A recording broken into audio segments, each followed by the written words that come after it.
Hi guys, good morning. Ayan, nakaligo na ako. Yan ang ginagawa namin every morning. Paalis na ako niyan, papuntang work. Ganyan sila bago ko umalis. Kailangan iwanan mo sila ng treats. Tapos pipigilan ka pa talagang umalis. Ayan, finally nasa work na ako. Hiwa-hiwa lang tayo para sulit naman ang pasweldo. Lol. Ganyan lang talaga yan. Hiwa-hiwa lang. Balat-balat lang. Pero syempre, marami pa rin gawain.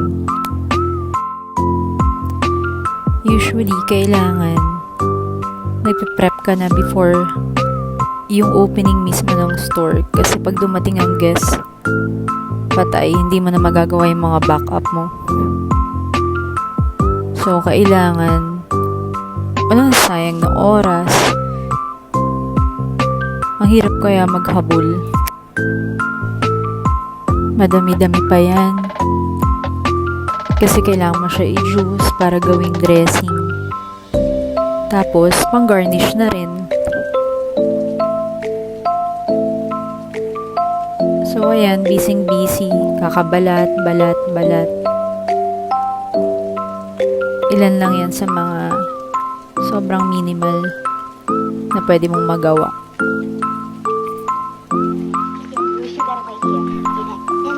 Tapos, syempre, habang tatrabaho ka, hindi naman pwedeng maiwasang magmarites.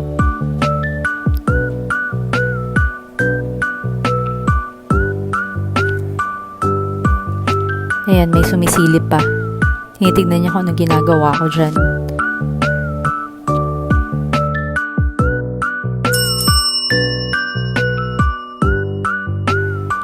Ayan din, kailangan mo siyang himayin, hugasan, and i-dry.